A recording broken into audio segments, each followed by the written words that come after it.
Romance is in the air, again, a sequel to the last romance plots video. Here are more dysfunctional people and their dysfunctional love. Here are some of the many romance plots of Family Guy, Part 2. In the Season 8 episode called, Extra Large Medium, the plot starts off with the Griffins walking through a forest. Then Chris gets distracted by a butterfly and ends up getting him and Stewie lost in the woods.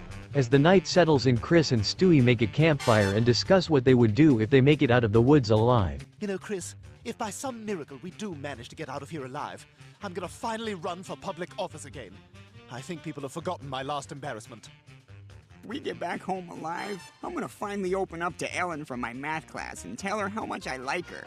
I'd like those things for us, Chris. As they lay on the ground, about to die, they are found by Bruce and are saved. Chris decides to own up on his words and decides to ask Ellen out on a date, with Stewie finding out she has. There's something up with her, isn't there? Yeah, she's got Down syndrome. Oh, okay, well, there we go. Chris asked Ellen out on a date and she accepts. Chris then worries he might screw things up on the date, and with the help of Stewie, helps Chris boost his confidence up with a catchy song, which I cannot play for copyright reasons. While out on a date with Ellen, Chris sucks up to her while she acts like a total. Now get up, come over here, and give me a shoulder massage. Excuse me? After their date, Ellen wants Chris to come inside her house, to make her a ice cream sundae. That reminds me, where are her parents? Honey, this is the perfect vacation spot to take our minds off of what's her name. It is. This place is beautiful. Remember on our 20th anniversary, we said we would confess our most embarrassing secrets, to be more trusted with ourselves? I'll go first. Sometimes, while in the shower, I would urinate in it, and not clean out the tub afterwards. I just get so sleepy, you know. Now your turn. The night before our wedding, I had an affair. You backstabbing succubus. Haha. I can't believe you. I'm kidding, but look at your face. Okay, you got me, but don't joke like that. I am banging your Mexican friend though. Jose? How's he doing? As Ellen nags and nags and nags, Chris finally sees her true Down syndrome colors. You thought what? You know, if you want access to this temple, you better pay me proper tribute. Alright, that is it. I don't care how hot you are.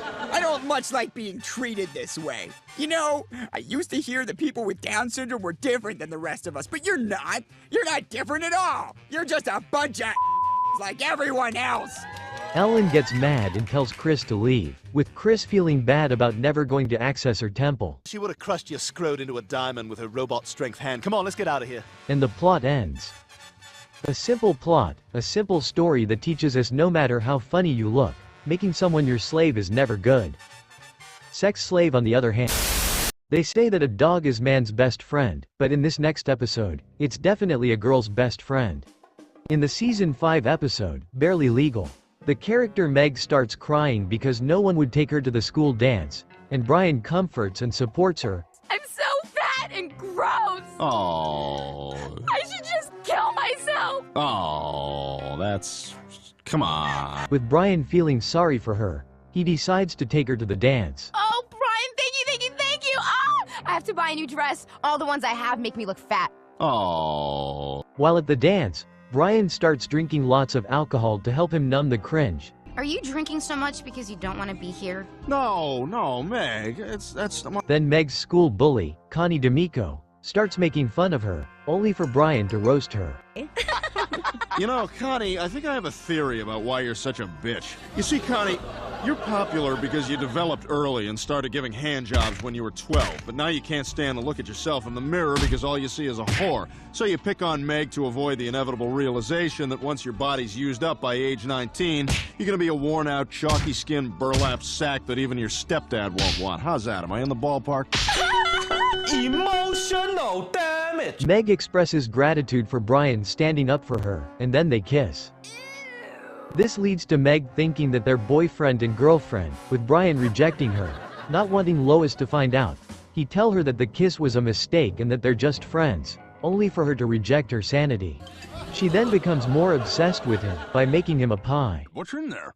Well, there's some apples and some cinnamon and my hair. What? My hair is in the pie, Brian. And now it's inside of you.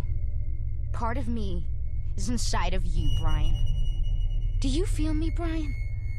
Do you feel me inside of you? Not knowing what to do, he tells Lois he kissed Meg at the dance.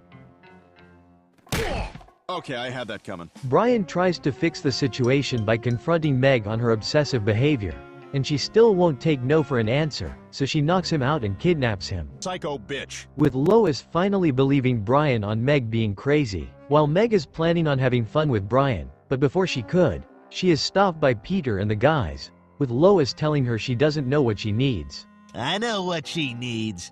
You do? You bet. Bring her by my house around 8:30 tonight. I'll take care of her. And with the help of Quagmire, she's able to come back to her sanity. As long as I kept on rolling, I'd find that one person who would make me whole. Thanks, Mr. Quagmire. Oh, you don't have to thank me. Now get on out of here, you little scamp. And the plot ends. A solid plot with great jokes, and remember ladies, just because a guy kisses you, doesn't mean he likes you. He could have rabies or herpes.